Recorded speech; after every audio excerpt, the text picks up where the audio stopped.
कि 500 सालों से चला आ रहा ये विवाद अगले 500 साल भी ऐसे ही चलता रहे। इन लोगों का कहना है कि राम जन्मभूमि पर बाबरी मस्जिद थी, है और हमेशा रहेगी। इनमें से कुछ लोगों ने तो यहां तक कह दिया कि इतिहास खुद को दोहराएगा और इस जगह पर मंदिर तोड़कर फिर से एक दिन मस्जिद बनाई जाएगी।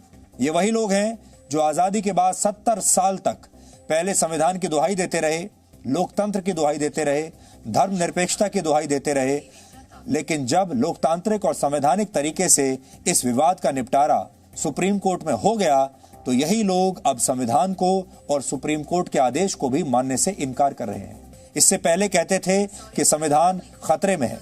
आज हम ऐसे ही कट्टरपंथी और असहनशील लोगों को तथ्यों के जरिए सच्चाई का आईना दिखाएंगे और बताएंगे कि ऐसी असहनशीलता के नए भारत में अब कोई जगह नहीं बची। आज हम देश को यह भी बताएंगे कि भारत की असली धर्मनिरपेक्षता को सही मायने में खतरे में किसने डाला था और किसने आजाद भारत में तुष्टीकरण के बीज पहली बार बोए थे। ऐतिहासिक तथ्यों, पुस्तकों और दस्तावेजों पर आधारित यह विश्लेषण आज पूरे देश की आंखें खोल देगा। लेकिन सबसे पहले आज की तमाम बड़ी खबरें नॉनस्टॉप न्यूज में। केरल के कोझिकोड में एयर इंडिया के दुर्घटनाग्रस्त विमान का ब्लैक बॉक्स जांच के लिए दिल्ली लाया जाएगा। एयरपोर्ट अथॉरिटी ऑफ इंडिया ने कहा है कि पायलट ने पहले विमान को रनवे नंबर 28 पर उतारने की कोशिश की थी, लेकिन पायलट को रनवे साफ साफ नहीं दिखा, जिसके बाद उन्होंने रनवे नंबर 10 पर उतरने की इजाजत मांगी थी। हादसे की जगह पहुंचे नागरिक उड्डयन मंत्री हरदीप सिंह पुरी ने कहा है कि हादसे की वजह पर अटकलें न लगाएं और डीजीसीए की जांच रिपोर्ट का इंतजार करें। क्या कारण है, नहीं है, आपके सारे प्रश्न जो हैं जो इस बात पे आते हैं कि क्या कारण था, मेरी आपसे यही रिक्वेस्ट है कि आप इन्वेस्टिगेशन रिपोर्ट आने दीजिए। कोझिकोड में एयर इंडिया के विमान हादसे में 18 लोगों की मौत हुई है, जिनमें फ्लाइट कमांडर दीपक वसंत साठे और को पायलट अखिलेश कुमार शामिल हैं। शुक्रवार को लैंडिंग करते वक्त विमान रनवे से फिसलकर 35 फीट गहरी खाई में गिर गया था और प्लेन के 2 टुकड़े हो गए थे। प्रधानमंत्री नरेंद्र मोदी ने आज महात्मा गांधी की समाधि राजघाट पर राष्ट्रीय स्वच्छता केंद्र का उद्घाटन किया। देश की राष्ट्रीय स्वच्छता केंद्र। प्रधानमंत्री ने राष्ट्रीय स्वच्छता केंद्र के अलग अलग हिस्सों का दौरा किया और स्वच्छ भारत मिशन पर आधारित एक शॉर्ट फिल्म भी देखी।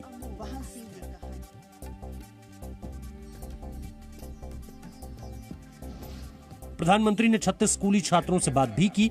प्रधानमंत्री ने 15 अगस्त तक एक सप्ताह सफाई अभियान चलाने की अपील की। आजादी की लड़ाई में अंग्रेजों भारत छोड़ो आंदोलन का जिक्र करते हुए प्रधानमंत्री ने गंदगी भारत छोड़ो का नारा दिया। पिछले साल देश के सभी गांवों ने अपने आप को खुले में शौच मुक्त घोषित किया था। इस सफलता को आगे बढ़ाने के लिए आप जैसे स्वच्छता चैंपियन बहुत बड़ी भूमिका निभाने वाले हैं।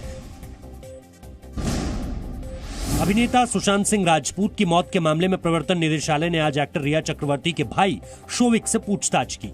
रिया चक्रवर्ती के खिलाफ एफआईआर दर्ज कराने वाले सुशांत के पिता ने आरोप लगाया है कि रिया गवाहों को प्रभावित कर रही है। हरियाणा के मुख्यमंत्री मनोहर लाल ने आज फरीदाबाद में सुशांत के पिता कृष्ण किशोर सिंह से मुलाकात की। हरियाणा के मुख्यमंत्री ने सुशांत के पिता को भरोसा दिया कि सीबीआई जांच से न्याय जरूर मिलेगा। मुंबई में सुशांत केस की जांच करने पर सीबीआई के अफसरों को अड़चनों का सामना करना पड़ सकता है। मुंबई की मेयर ने कहा है कि बिना बताए जांच के लिए मुंबई आने पर सीबीआई के अफसरों को क्वारंटीन किया जाएगा। शायद उन्होंने उधर से टेस्टिंग न्यूनली करके लेके आना चाहिए, नहीं आते तो हमारी एसओपी फॉलो करना चाहिए। वो उनको बंधनकारक है कि हर शहर में ये तो एसओपी चलती है, तो वो भी वो सहकारी करेंगे और उनके डिपार्टमेंट का जो कम्युनिकेशन है वो हमारे सामने आना चाहिए। पालघर में साधुओं की मॉब लिंचिंग के मामले में महाराष्ट्र सीआईडी ने तीसरी चार्जशीट दायर की है। 2 नाबालिग आरोपियों के खिलाफ ठाणे की भिवंडी कोर्ट में शुक्रवार को सीआईडी ने चार्जशीट दायर की। पिछले महीने सीआईडी इस मामले में दहाणु कोर्ट में 4955 पन्ने और 5921 पन्नों की 2 चार्जशीट दाखिल कर चुकी है। इस मामले में पकड़े गए आरोपियों में कुल 11 नाबालिग हैं। 16 अप्रैल को पालघर जिले के गढ़चिंचले गांव में सूरत जाते वक्त 2 साधुओं समेत 3 लोगों की पुलिस के सामने भीड़ ने हत्या कर दी थी। जम्मू कश्मीर ने आतंकी संगठन लश्कर-ए-तैयबा के आतंकवादियों के लिए फंडिंग जुटाने वाले एक गिरोह का पर्दाफाश किया है। पुलिस ने आतंकियों के 6 मददगार को गिरफ्तार किया है।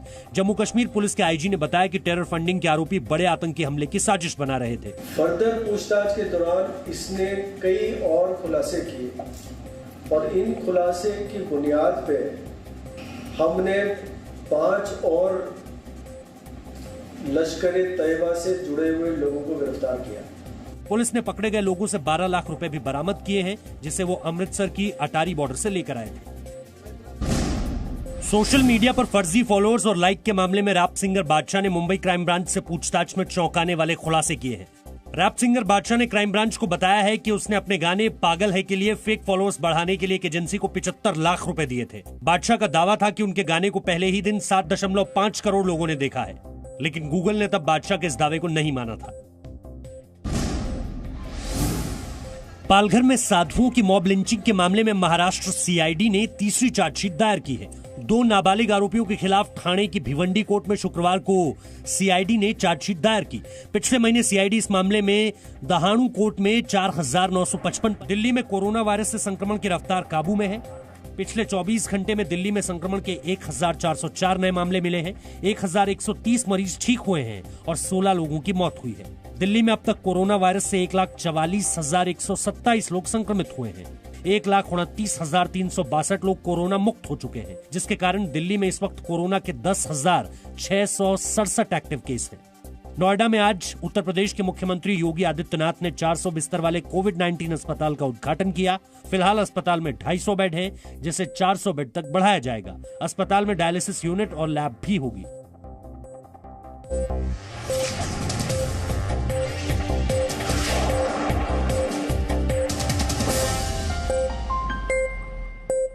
पांच 100 वर्षों के इंतजार के बाद अयोध्या में राम मंदिर निर्माण के लिए भूमि पूजन संपन्न हुआ था। आप सब लोगों ने, पूरी दुनिया में करोड़ों लोगों ने इसे टेलीविजन पर देखा होगा। इन 500 वर्षों में देश की 25 पीढ़ियां आईं और चली गईं। जिन लोगों ने भूमि पूजन की तस्वीरें देखी, उन्होंने भी ये कल्पना नहीं की होगी कि वो अपने जीवन काल में ये सपना पूरा होते हुए कभी देख पाएंगे। ये तस्वीरें 500 वर्ष के इंतजार और 25 पीढ़ियों के तप और बलिदान का परिणाम है। इतने वर्षों के बाद देश के हिंदुओं को यह मौका मिला कि वो खुशी और आनंद के साथ घी के दिए जला पाएं। इन दियों की लौ अभी बुझी भी नहीं थी और इसी राम मंदिर का विरोध उससे ही पहले शुरू हो गया। 24 घंटे भी बीते नहीं थे। देश के बहुसंख्यक हिंदुओं को लगता है कि भगवान राम का वनवास असल में अब समाप्त हुआ है। देश के कुछ मुट्ठी भर मुसलमानों को यह लग रहा है कि राम मंदिर का भूमि पूजन हो जाने से भारत की धर्मनिरपेक्षता खतरे में पड़ गई है और सेकुलरिज्म की हत्या हो गई है। इतना ही नहीं, इस वर्ग के कुछ लोग तो यहां तक कह रहे हैं कि वहां बाबरी मस्जिद थी, बाबरी मस्जिद है और बाबरी मस्जिद ही रहेगी। कुछ और लोग यहां तक कह रहे हैं कि इतिहास फिर से दोहराया जाएगा और राम मंदिर को तोड़कर फिर से मस्जिद बना दी जाएगी, क्योंकि इतिहास में कुछ भी स्थायी नहीं रहता। पहले आप इन लोगों के बयानों को आज अच्छी तरह से सुन लीजिए, इन्हें अच्छी तरह से आप पहचान लीजिए और फिर हम आपको बताएंगे कि जिस देश में चर्च का निर्माण हो सकता है, गुरुद्वारे बनाए जा सकते हैं, मस्जिद बनाई जा सकती है, उस देश में कुछ लोगों को सिर्फ मंदिर के निर्माण से ही परेशानी क्यों है और इसकी जड़ों में जो सूडो सेकुलरिज्म यानी नकली और कट्टरवाद से भरा धर्मनिरपेक्षता बसा हुआ है, उसके बीज हमारे देश में किसने बोए थे? मुस्लिम पर्सनल बोर्ड ने जो कहा है कि ये मस्जिद थी, है और रहेगी, ये उनका अपना बयान नहीं है। जिस धर्म में हम आस्था रखते हैं, इस्लाम धर्म ये कहता है कि मस्जिद जहाँ एक बार बन जाती है वो क़यामत तक मस्जिद रहती है। वो तहतुस्सरा से लेकर अर्श मुअल्ला तक यानी आसमान तक मस्जिद होती है और उसको तोड़ा नहीं जा सकता, उसमें कुछ और नहीं बनाया जा सकता, उसको किसी दूसरी चीज़ से तब्दील नहीं किया जा सकता। इसलिए हमारी आस्था है, हमारा यकीन है, हमारा मजबूत यकीन है कि ये मस्जिद थी, मस्जिद है और मस्जिद रहेगी। और इंशाअल्लाह हम तो इस बात पर भी यकीन करते हैं कि तारीख़ दोहराई जाती है। हया सूफिया का मामला जो तुर्की में हुआ वो अपने आप में उसकी ज़िंदा मिसाल है। आज ताकत और हुकूमत के बल पर आपने ये सब कुछ कर लिया है, कल एक ऐसा दिन आएगा कि कुछ इंसाफ पसंद लोग होंगे जो, मैं समझता हूँ कि ये तारीख़ फिर वही दोहराई जाएगी कि मंदिर तोड़कर पहले तो मंदिर तोड़कर मस्जिद नहीं बनाई गई थी, लेकिन शायद अब मंदिर तोड़कर मस्जिद बनाई जाए। इसलिए हुकूमत ने प्राइम मिनिस्टर में शिलान्यास में शामिल होकर संविधान को जो ठेंगा दिखाने का काम किया है, संविधान को तार तार करने का जो काम किया है, वो बहुत बुरा है। हकीकत तो ये है कि वहाँ वो बाबरी मस्जिद थी और बाबरी मस्जिद है, इंशाअल्लाह बाबरी मस्जिद रहेगी। जहाँ एक कोई मस्जिद बन जाती है अल्लाह की तरफ से, तो वो ज़मीन, वो हिस्सा मस्जिद ही रहता है और मस्जिद रहेगा। ये इस्लाम का कानून है। संग बुनियाद रखना जमहूरियत का खत्म करना है और सेकुलरिज्म का खत्म करना है। तो उनकी गवर्नमेंट है, उन्होंने अपनी ताकत के बलबूते पर यहाँ पर जो इस संग बुनियाद रख दी और अदालत से भी, अदालत आलिया से भी अपने फेवर में करा लिया इस को। तो ये कानूनी इंसाफ नहीं है, बल्कि हमारे साथ बहुत बड़ी नाइंसाफ़ी हुई है। जिस तरह से उसको एक सरकारी फंक्शन के तौर पर किया गया है और जिस तरह प्रधानमंत्री ने उसमें गलत बातें कही हैं जो हिस्ट्री के ख़िलाफ़ है, वो यकीनन असंवैधानिक भी है और उस पर काबिल एतराज़ भी है। तो ये चीज़ें, पहली बात तो ये कि प्रधानमंत्री और मुख्यमंत्री ये संवैधानिक पद हैं जो सिर्फ हिंदुओं के नहीं हैं, पूरे देश के ये प्रधानमंत्री होते हैं। इसमें मुसलमान भी शामिल हैं जिनको यकीनन उस मस्जिद की ज़मीन पर मंदिर बनाने पर आपत्ति है, लेकिन सुप्रीम कोर्ट के फैसले की वजह से वो बोल नहीं रहे हैं, मौके पर जाकर रोक नहीं रहे हैं। तो उन्हें ये कोई हक़ नहीं पड़ता कि वह मुसलमानों के बिहाफ पे भी वहाँ मंदिर बनाने का वेलकम करें। तो जो प्रधानमंत्री ने कहा वो भी गलत कहा। उन्होंने वहाँ ये कहा कि साहब ये सदियों से हम इसका इंतज़ार कर रहे थे। तो राम जन्मभूमि का कंसेप्ट सदियों पुराना है ही नहीं। ये सुप्रीम कोर्ट बहुत स्पेसिफिकली अपने जजमेंट में लिख चुका है कि 12वीं सदी के बाद से 16वीं सदी तक वहाँ पर न किसी मंदिर के बनाए जाने का कोई उल्लेख है या कोई सबूत है या एसआई की रिपोर्ट में कोई जिक्र है, और न ही किसी मंदिर के तोड़े जाने का कोई एविडेंस है। तो जब कोई मंदिर था ही नहीं 12वीं से 14वीं से, तो किस सदी से किस बात का वो इंतज़ार कर रहे थे? तो देश को गुमराह किया उन्होंने, पूरी दुनिया को गुमराह किया।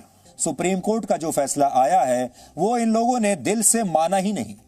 ये वो लोग हैं जो आजादी के बाद 70 साल तक पहले तो संविधान की दुहाई देते रहे, ये कहते रहे कि संविधान खतरे में है, लोकतंत्र की दुहाई देते रहे, धर्मनिरपेक्षता की दुहाई देते रहे, एक नकली धर्मनिरपेक्षता के दायरे में पूरे देश को भटका दिया। लेकिन जब लोकतांत्रिक और सही संवैधानिक तरीके से, कानूनी तरीके से इस विवाद का निपटारा सुप्रीम कोर्ट में हो गया, तो अब यही लोग संविधान को भी मानने से इनकार कर रहे हैं, सुप्रीम कोर्ट की बात मानने से भी इनकार कर रहे हैं। अब ये कहते हैं कि ये सब कुछ असंवैधानिक है। ये वो लोग हैं जो सुप्रीम कोर्ट का फैसला आने से पहले कहते थे कि वो फैसले का सम्मान करेंगे क्योंकि इनकी भारत के सुप्रीम कोर्ट और संविधान में गहरी आस्था है। लेकिन आज इन्हीं लोगों को यह लग रहा है कि सुप्रीम कोर्ट सरकार के दबाव में फैसले देता है। राम मंदिर जाकर प्रधानमंत्री नरेंद्र मोदी ने संविधान को तोड़ने का काम किया है। यानी अगर सुप्रीम कोर्ट का फैसला इनके मन मुताबिक आ जाता, इनके पक्ष में आता, तो देश का लोकतंत्र और संविधान सलामत रहता है। लेकिन अगर फैसला इनकी इच्छा के खिलाफ आ जाता है तो सुप्रीम कोर्ट और संविधान पर सवाल उठने लगते हैं। 5 महीने पहले तक जो लोग दिल्ली के शाहीन बाग में संविधान की कॉपियां हाथ में लेकर विरोध प्रदर्शन कर रहे थे, तस्वीर देखिए, जब ये विरोध प्रदर्शन हो रहा था तब मैं भी वहां गया था, हमें तो वहां जाने तक नहीं दिया गया। लेकिन ये सारे लोग हमारे सामने संविधान की प्रतियां लेकर आ गए थे और संविधान की प्रति लेकर हाथ में ये कह रहे थे कि संविधान खतरे में है। ये देखिए, संविधान इन्होंने हाथ में लिया हुआ है, भारत का ध्वज तिरंगा इन्होंने हाथ में लिया हुआ है और महात्मा गांधी की तस्वीर हाथ में ली हुई है। असहनशीलता की बात करते हैं लेकिन सहनशीलता की तस्वीर हाथ में लेते हैं, महात्मा गांधी की तस्वीर हाथ में लेते हैं, संविधान की कॉपी हाथ में लेते हैं और फिर ये प्रदर्शन करते हैं। और यही लोग आज एक बार फिर संविधान का अपमान कर रहे हैं, उस संविधान की जिसकी मूल प्रति में लंका विजय के बाद सीता और लक्ष्मण को साथ लेकर अयोध्या लौटते भगवान श्री राम का चित्रण किया गया है। अब आप सोचिए इसकी शुरुआत कहां से होती है और इसके बीज किसने बोए थे। आजादी से पहले ही यह साफ होने लगा था कि कुछ लोग धर्म के नाम पर इस देश को बांट देना चाहते हैं। आप सब जानते हैं, आजाद भारत हुआ भी नहीं था, लेकिन उससे पहले ही धर्म पहले आ गया। आजादी बाद में आई, इस देश में धर्म पहले आ गया, और आजादी मिलने से पहले ही कुछ लोगों ने यह तय कर लिया कि हम धर्म के नाम पर इस देश को बांट देंगे। आजादी तो बाद में आती रहेगी। और 15 अगस्त 1947 को ऐसा ही हुआ, जब देश के 2 टुकड़े हो गए। आप सोचिए कितनी खुशी का दिन उस दिन था इस देश के लिए, क्योंकि लंबे समय के बाद अंग्रेजों से आजादी मिली थी। हजारों वर्षों की सभ्यता और संस्कृति वाला इतना बड़ा देश एक झटके में तोड़ दिया गया, एक झटके में बट गया। इसमें बड़ी गलती उन लोगों की नहीं थी जो मुसलमानों के लिए पाकिस्तान बनाना चाहते थे, बल्कि गलती उन लोगों की थी जिन्होंने धर्म निरपेक्षता के नाम पर यह सब कुछ होने दिया और लोगों को सही धर्म निरपेक्षता के बारे में बताया नहीं। सही धर्म निरपेक्षता की जो परिभाषा है वो लोगों तक पहुंचने ही नहीं दी। और आज भी हमारे देश के लोग धर्म निरपेक्षता की सही परिभाषा को समझते ही नहीं है। अब आपको हम एक कहानी सुनाते हैं, और यह कहानी 70 वर्ष पुरानी कहानी है। ध्यान से सुनिएगा। यह कहानी कुछ महत्वपूर्ण पुस्तकों के पन्नों में सिर्फ इसलिए खो गई क्योंकि इसमें नकली धर्म निरपेक्षता के बीज बोने वालों को पर्दाफाश किया गया था। भारत की आजादी को 2 वर्ष बीत चुके थे, 2 साल, यानी ये 1950 का वर्ष था। उस समय देश के पहले प्रधानमंत्री जवाहरलाल नेहरू की कैबिनेट में एक मंत्री हुआ करते थे, उनके मंत्रिमंडल में, जिनका नाम था कन्हैया लाल मानिकलाल मुंशी, जिन्हें लोग के.एम. मुंशी के नाम से भी जानते थे। के.एम. मुंशी चाहते थे कि उस समय के सौराष्ट्र यानी आज के गुजरात में जो सोमनाथ मंदिर है उसका फिर से निर्माण कराया जाए, क्योंकि बाहर से आए आक्रमणकारियों ने सोमनाथ मंदिर को पूरी तरह से नष्ट कर दिया था। माना जाता है कि सोमनाथ मंदिर भगवान शिव के 12 ज्योतिर्लिंगों में से पहला ज्योतिर्लिंग है। यह भारत की हजारों वर्ष पुरानी सभ्यता, संस्कृति और आस्था का प्रतीक है। लेकिन पहले 11वीं शताब्दी में मुसलमान आक्रमणकारी महमूद गजनी ने इस मंदिर पर कई बार आक्रमण किए, इसका शिवलिंग तोड़ दिया और सारा खजाना लूट लिया। इसके बाद 13वीं शताब्दी में एक और आक्रमणकारी अलाउद्दीन खिलजी ने भी इस मंदिर के साथ यही किया। तब मंदिर की क्या हालत हो गई थी उसकी तस्वीर इस समय आपकी स्क्रीन पर है। कैसे इसे नष्ट कर दिया गया था और इसे तोड़ डाला गया था वो आप देख सकते हैं। जब हमारा देश आजाद हुआ तो के.एम. मुंशी और भारत के पहले गृह मंत्री सरदार पटेल ने यह तय किया कि मंदिर का, सोमनाथ मंदिर का फिर से निर्माण कराया जाए।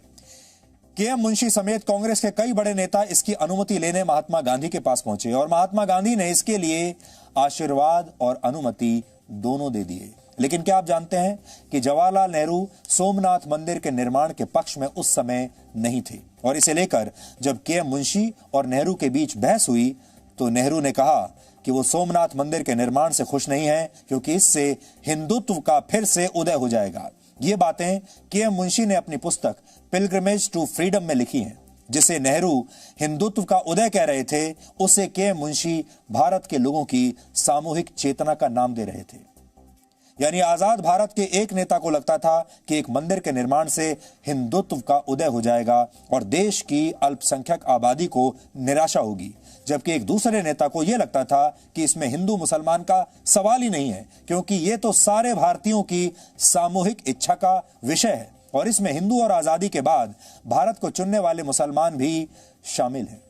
जब नवंबर 1947 में सरदार पटेल सोमनाथ मंदिर पहुंचे और वहां दिए गए एक भाषण में उन्होंने ये घोषणा की कि इस मंदिर का निर्माण नए वर्ष से शुरू हो जाएगा, तो पंडित नेहरू उनसे भी नाराज हो गए। इसके बाद जब भारत के पहले राष्ट्रपति डॉक्टर राजेंद्र प्रसाद को सोमनाथ मंदिर के उद्घाटन के लिए बुलाया गया तो नेहरू ने इसका भी विरोध किया था। लेकिन तब डॉक्टर राजेंद्र प्रसाद फिर भी वहां गए और उन्होंने वहां अपना एक भाषण भी दिया। यानी उस जमाने में सोमनाथ मंदिर का जब उद्घाटन हुआ तो देश के राष्ट्रपति वहां गए थे, जिसे उन्होंने भाषण भी दिया था, जिसे देश के सभी अखबारों में उस समय छापा गया था। लेकिन कांग्रेस के सभी मुखपत्रों में इस भाषण को कोई जगह नहीं मिली थी और पंडित नेहरू ने सेक्युलरिज्म के नाम पर अपने ही अखबारों को तब सेंसर कर दिया था और उनके अखबारों में इस भाषण को नहीं छापा गया था।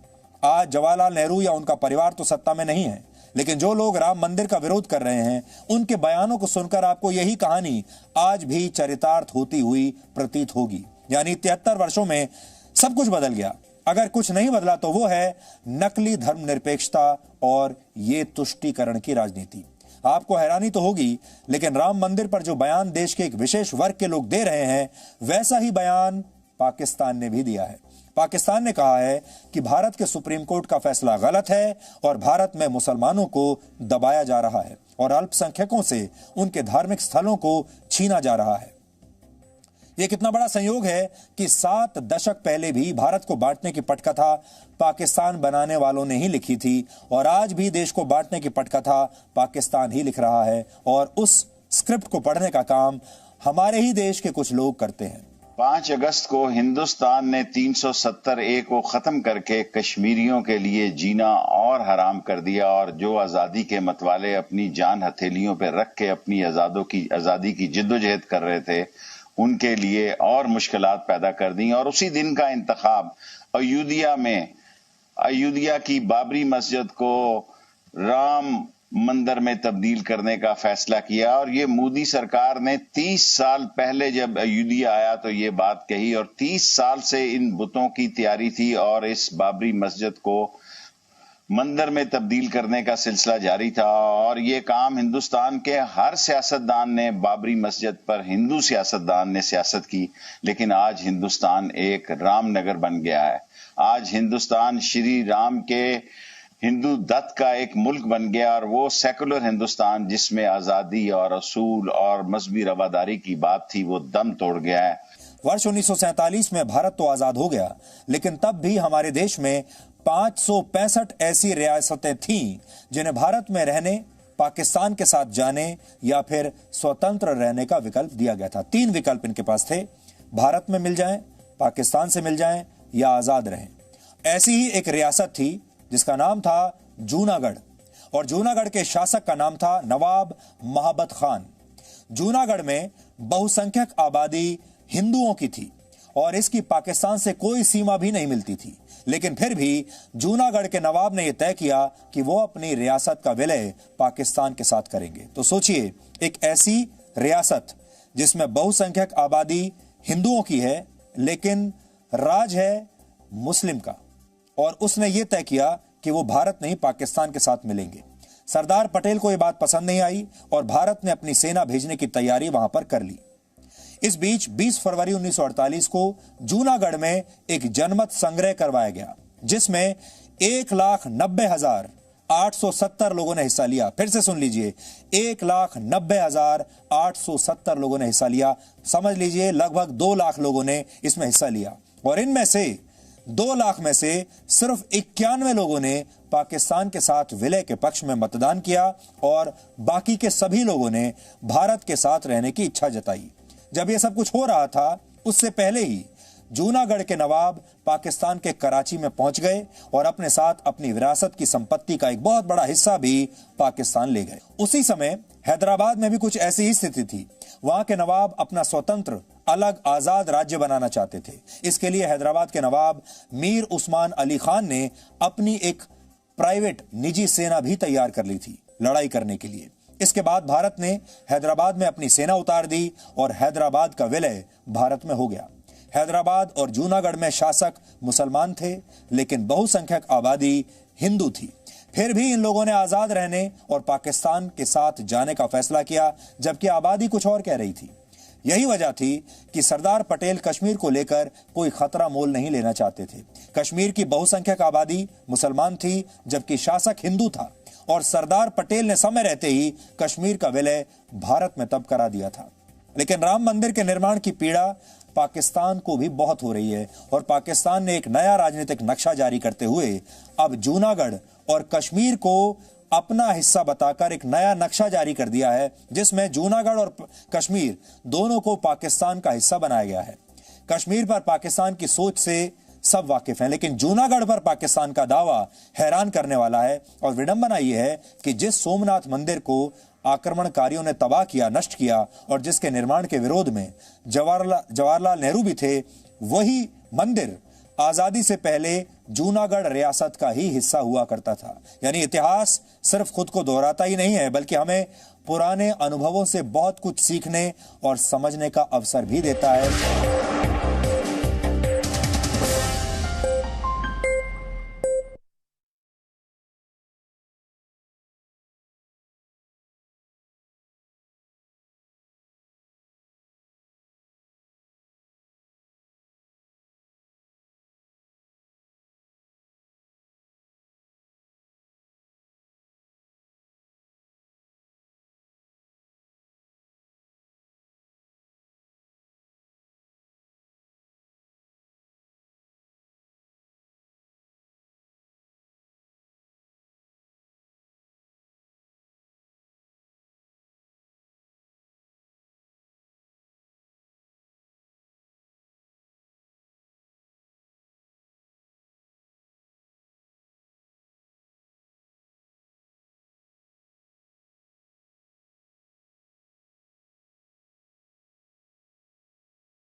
पूर्व आईपीएस और लेखक किशोर कुणाल की एक मशहूर पुस्तक है जिसका नाम है अयोध्या रिविजिटेड, जिसमें उन्होंने कुछ पुराने ऐतिहासिक दस्तावेजों का उल्लेख किया है।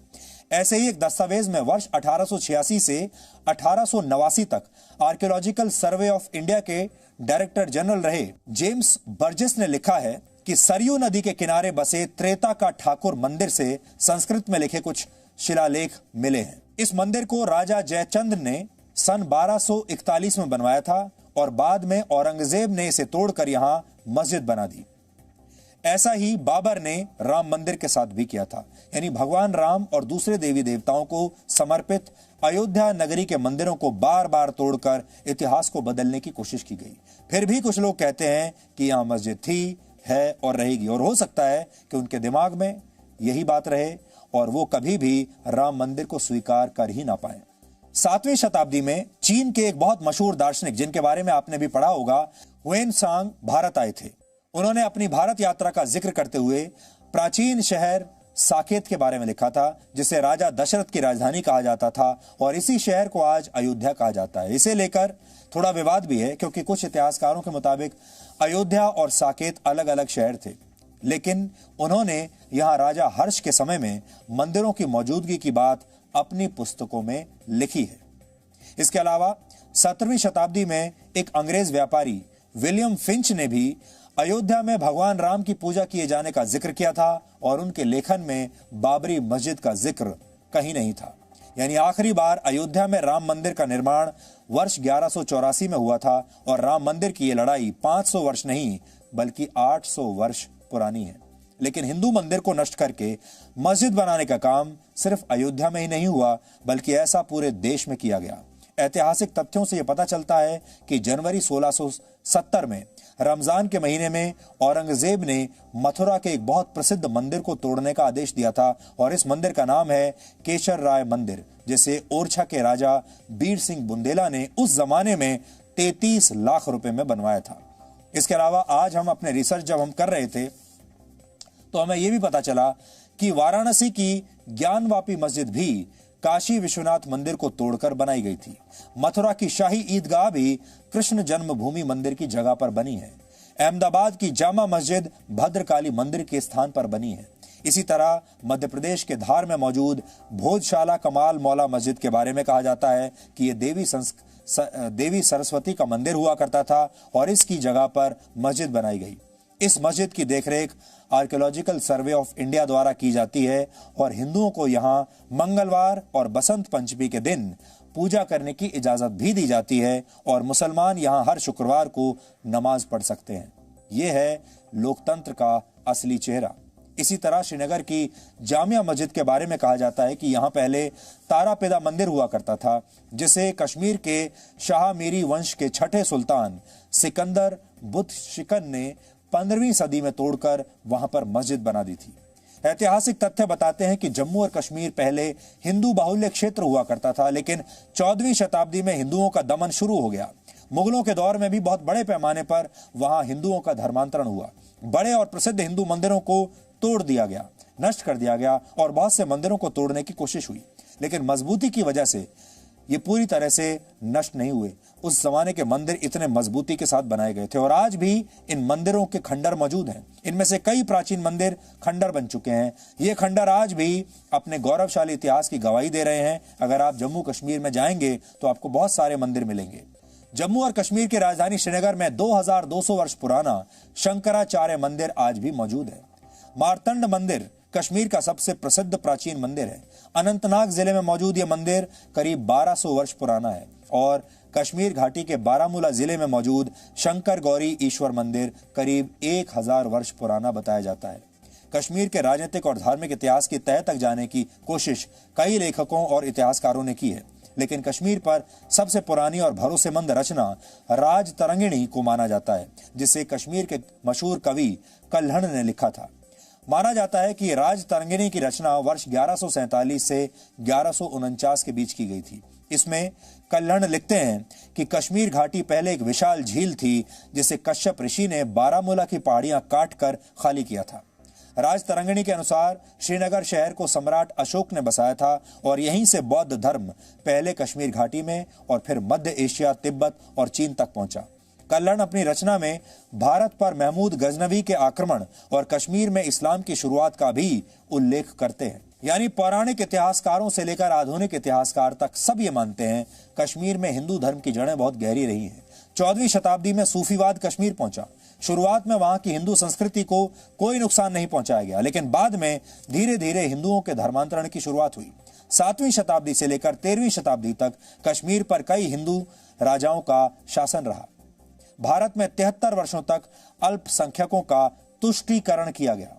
यहां तक कि अल्पसंख्यकों को खुश करने के लिए पहले की सरकारों ने सुप्रीम कोर्ट के फैसलों तक को पलट कर रख दिया और यह सब वोटों के लिए हुआ करता था। इसका सबसे बड़ा उदाहरण वर्ष 1985 का शाहबानो केस है। शाहबानो एक मुस्लिम महिला थी जिन्हें उनके पति मोहम्मद अहमद खान ने तलाक दे दिया था। शाहबानो ने अपने पति से गुजारा भत्ता मांगा और इसी मांग को लेकर वो सुप्रीम कोर्ट तक पहुंच गई।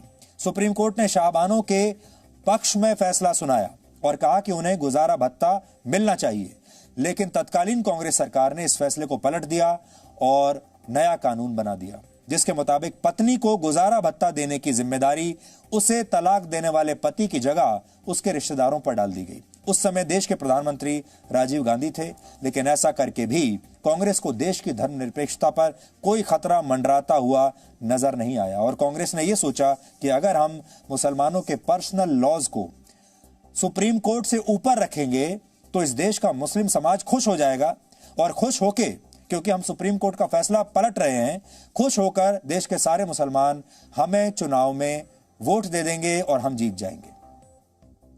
तब ना तो सुप्रीम कोर्ट के फैसले का सम्मान हुआ और ना ही संविधान में सबको दिए गए बराबरी के अधिकार का सम्मान किया गया। लेकिन इसके बावजूद हमारे देश में तुष्टीकरण की राजनीति जोर पकड़ती गई और यह सिलसिला 1990 तक चलता रहा। पहली बार देश के बहुसंख्यकों ने धर्मनिरपेक्षता की परिभाषा का नए सिरे से विश्लेषण राम मंदिर आंदोलन के साथ ही किया और भारत की राजनीति में हिंदुत्व को भी जगह मिलने लगी। लेकिन इसका मतलब यह नहीं था कि देश के मुसलमान खतरे में आ गए थे, बल्कि सच तो यह है कि 1950 से लेकर अब तक भारत में मुसलमानों की आबादी 9% से बढ़कर 14% हो चुकी है, जबकि हिंदुओं की आबादी 84% से घटकर 80% रह गई। इसके अलावा भारत की 6% आबादी अन्य धर्मों को मानने वाली है। अगर भारत के मुसलमान सच में खतरे में होते तो आप खुद सोचिए कि क्या उनकी आबादी घटने की बजाय बढ़ने लगती। और हुआ यही, आबादी घटी नहीं बल्कि आबादी बढ़ती चली गई और हिंदुओं की आबादी घटती चली गई। भारत की सच्ची धर्मनिरपेक्षता यही है कि भारत में हिंदू और मुसलमानों को बराबर के अधिकार हासिल है और एक मंदिर बन जाने से किसी का हक छिन नहीं जाता। यहाँ मंदिर भी बनता है और यहाँ मस्जिद भी रहती है। फिर भी कुछ लोगों को लगता है कि भारत की धर्मनिरपेक्षता खतरे में है। पूरी दुनिया में इस समय 50 देश कम से कम ऐसे हैं जो या तो खुद को इस्लामिक देश कहते हैं या जिनकी राजनीति में इस्लाम को बहुत प्रमुख स्थान हासिल है।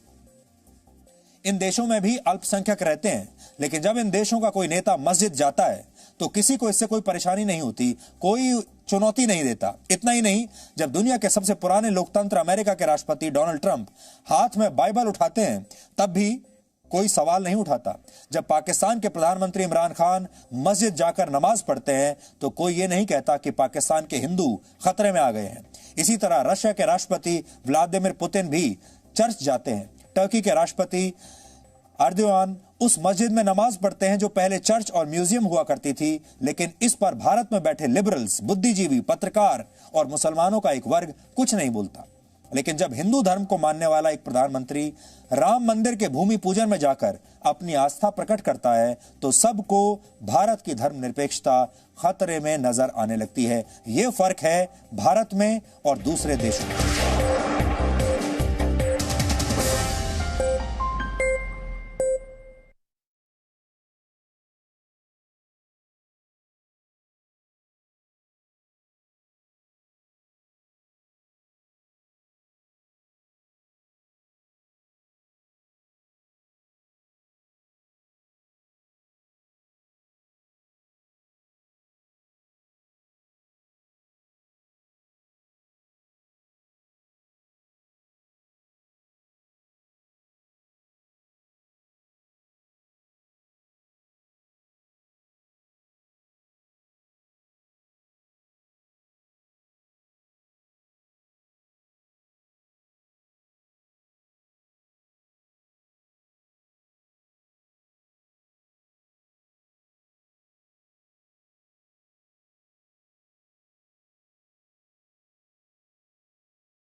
एक चिंगारी कैसे पूरे शहर को तबाह कर देती है।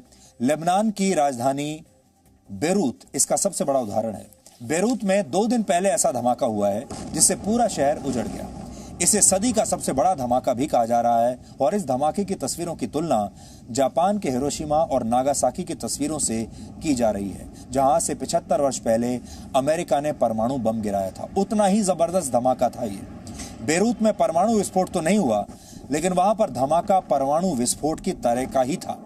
आप सबसे पहले ये तस्वीरें देखिए और फिर आपको बताएंगे कि बेरूत में इतने बड़े धमाके की वजह क्या थी। शुरुआत में तो लोगों को लगा जैसे बेरूत में कोई हमला हो गया है, हो सकता है, और लोगों को ऐसा लगा कि शायद ये कोई आतंकवादी हमला हो। लेकिन आपको हम बताएंगे कैसे छोटी सी लापरवाही एक शहर को बर्बाद कर देती है। बेरूत में जिस तरह का धमाका हुआ, जिस तरह से धमाके के बाद आग का गोला और एक मशरूम के आकार में भयानक धुआं दिखा, वैसा धमाका परमाणु विस्फोट में देखा जाता है। ये इतना बड़ा धमाका था कि आसपास के देशों की जमीन भी कांप गई थी। बेरूत से 200 किलोमीटर दूर साइप्रस में इस धमाके को सुना गया। अब आप कल्पना कीजिए कि खुद बेरूत शहर का क्या हाल हुआ होगा। इस धमाके से 20 लाख की आबादी वाले बेरूत शहर में 3 लाख लोग बेघर हो गए। 135 से ज्यादा लोगों की मौत हो चुकी है, 5000 से ज्यादा लोग घायल हैं। जब यह धमाका हुआ उस वक्त बेरूत में शाम के 6 बज रहे थे। किस तरह से वहां लोगों ने इस धमाके को देखा और कैसे लोगों ने खुद को बचाया, इसकी 5 तस्वीरें आज हम आपको दिखाते हैं। पहली तस्वीर एक लेबनानी दुल्हन की है जो अपना प्री वेडिंग शूट करा रही थी। ये फोटोशूट चल रहा था और इसी फोटोशूट के बीच अचानक धमाके की आवाज आती है और धमाके के शॉक वेव्स की वजह से वहां पर सब कुछ बिखर जाता है। देखिए आप।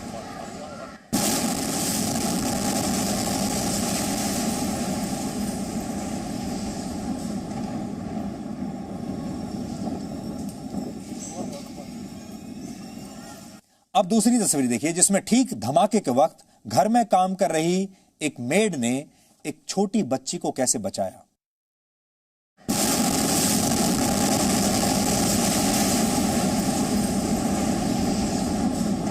अब तीसरी तस्वीर देखिए, ये एक पिता की तस्वीर है जो धमाके के बाद अपने बच्चे को बचा रहा है। पहला रिस्पॉन्स देखिए एक पिता का क्या होता है अपने बच्चे के लिए। बच्चे को बचाने के लिए ये पिता उसे टेबल के नीचे ले गया और वहां छुपा दिया। देखिए।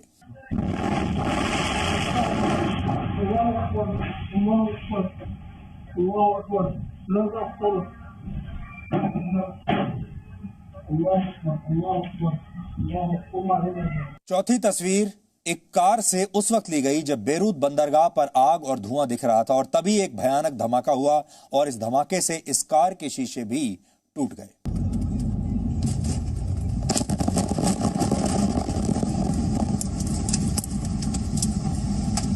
पांचवी तस्वीर उस भाग्यशाली व्यक्ति की है जिसे धमाके के बाद फैले मलबे से 10 घंटे के बाद सुरक्षित निकाला गया और वो तब भी जिंदा था।